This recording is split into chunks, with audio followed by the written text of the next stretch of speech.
the Jewish Channel's Week in Review. Blurring the face of a victim of one of the most astonishing murders in Israel's history, Janine Garofalo plays a Russian Jew, the loss of a girl unites a community, and more of the Jewish news that's changing your world right now in this episode of the Week in Review. Hello, and welcome to the Jewish Channel's Week in Review. I'm Stephen I. Weiss. Removing women from the public sphere in Israel has reached a whole new level. Nearly every Jew around the globe was shocked last year by the news of the murder of 5 members of the Fogel family in their sleep. 2 parents, 2 young boys, and a baby girl were stabbed to death in their beds on a Friday night in their West Bank settlement. And now a yeshiva has blurred out the face of that dead mother, Ruth Fogel, in an advertisement to mark 11 months since their deaths. The ad was run in a number of newsletters without incident, but in one newsletter that features discussions of the Torah portion and is distributed in synagogues, Ruth Fogel's face was altered. Part of what made this blurring of Ruth Fogel's face so surprising was that it wasn't done by one of the ultra-Orthodox groups that has been in the news lately, but was actually done by a group of rabbis known for being moderate and modern Orthodox. After complaints arose in response, the group apologized. And if women who are brutally murdered are going to be censored out of the public discourse by the Orthodox in Israel, it probably follows that women charged with protecting all of Israel's citizens would be as well. Israel Defense Forces Major General Orna Barbivai is regularly charged with facing down Israel's enemies, but her face was not to be found in a photo from the ultra-Orthodox publication Ladat, which blurred out her face. Of course, that kind of photo manipulation only symbolically keeps women out of the discussion of saving lives, but a mainstream insurance company is actually keeping women from engaging in life-saving activities this week. The Maccabi HMO is hosting a men-only blood drive, with proponents arguing that it's immodest for men and women to give blood in the same place at the same time. And now, one woman working for the government has been assaulted by ultra-Orthodox zealots while dozens watched. Natalie Mashiach is an employee of a consultant for Israel's National Lottery, whose job includes posting signs in various neighborhoods. While posting signs in an ultra-Orthodox area of Beit Shemesh last week, she was called a whore and spat on by a group of men. She ran back to her car, warning that she intended to call the police. As she waited more than 10 minutes for the police to arrive, a crowd of dozens approached carrying stones and bottles. They smashed her windshield and all her windows and poured bleach on her car.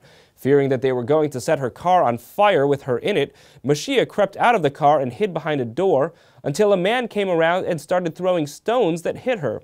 She was able to run away to a nearby building for shelter until the police finally arrived. 3 ultra-Orthodox men were arrested in the incident. Mashiach told Israeli newspaper Yediot Ahronot that she came to the neighborhood in what she felt was modest dress, saying, "I am an observant woman and I respect them, but I won't come near Ramat Beit Shemesh again. Something has to change. It's inconceivable that I will be afraid to walk on the streets of my own city." Ultra-Orthodox news outlets in Israel tried to justify the attacks by claiming that Mashiach lifted her shirt to provoke the ultra-Orthodox men, a claim Mashiach denies. Meantime, a different kind of combat over what is in the public sphere has been launched in the internet arena, as Israeli advocates and critics are increasingly engaged in a cyber war. TJC reported weeks ago on the posting of credit card information for hundreds of thousands of Israelis by a Saudi Arabian hacker. That led to Israeli hackers taking down the Saudi Stock Exchange website, and the same being done in reverse for the Tel Aviv Stock Exchange. This battle took on a somewhat more comical tone this week, when hackers took down the website of Israeli newspaper Haaretz. The hacker group Anonymous Palestine wrote on its Twitter feed, haaretz.co.il, Tango down, smiley face. Voting to continue that fight, the hackers soon took down the site for Israel Hayom too. But when many pointed out that Haaretz, their first target, is one of the more liberal newspapers published by Israelis, the group apologized for attacking Haaretz, saying, "At Haaretz Print, we are sorry. We didn't know that Haaretz is a good newspaper. We're sorry about this, and be sure no one will attack you again." If you're looking for more laughs, comedian Janine Garofalo is usually a good source. She's part of a troupe portraying a Russian Jewish family in the play Russian Transport, and Meredith Gansman stopped by for a chat. It's very warm still. I think it's fine. Come on, crack.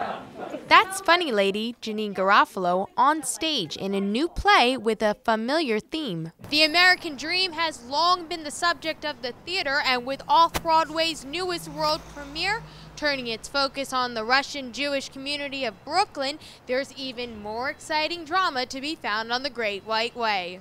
Set in Sheepshead Bay, Brooklyn, and centering on a Russian Jewish family, Russian Transport is the debut drama of playwright Erica Sheffer, who explained that the play was very much inspired by her own family's history. My parents and my brother moved here to New York in 1975 from the Soviet Union, and I was born here. And then in the 90s, a lot of my dad's family came over and stayed with us, for a couple of months until they got their legs under them. In a surprising and authentic twist, much of the play's dialogue is spoken in Russian. And Janeane Garofalo, a seasoned performer on the comedy stage and in the world of film and television, said the play's bilingual script almost led her to turn down the role of Mother Diana Petroyevich when director Scott Elliott offered it to her.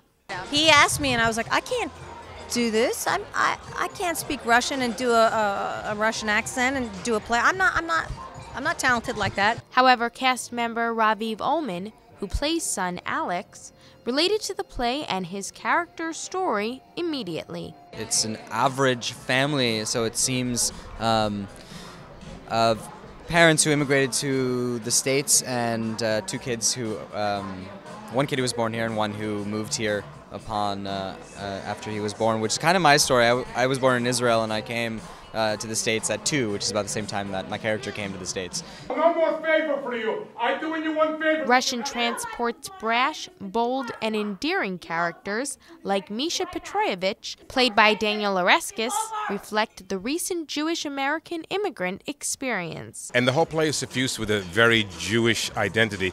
To hear more from the cast of Russian Transport, tune into the full broadcast version of the Week in Review. Thank you, Meredith. With more on Jewish entertainment, Christian Needham chatted with the director of a new film this week. Here's that story. A new Polish film is giving audiences an underground perspective on the Holocaust.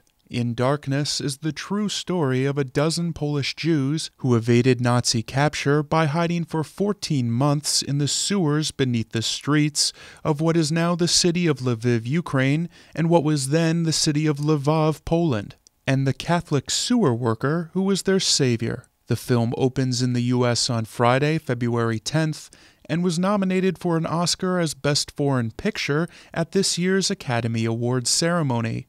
TJC sat down with the film's director, Agnieszka Holland, who said the film's success has been a pleasant surprise. I didn't dream that it will be such a strong response, both on the level of the box office, that the people are going to the cinema and watching this film.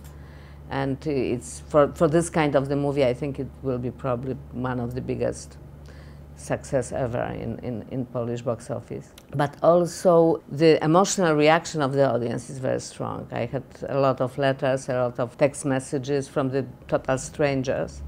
And everybody who've been, in the theaters tell that the people are sitting in the total silence for 2.5 hours. Holland noted that part of that silence might have been shock at the blunt portrayal of how Lvov's Catholic population mostly turned their backs on their Jewish neighbors during the German occupation, even turning them in for bounties.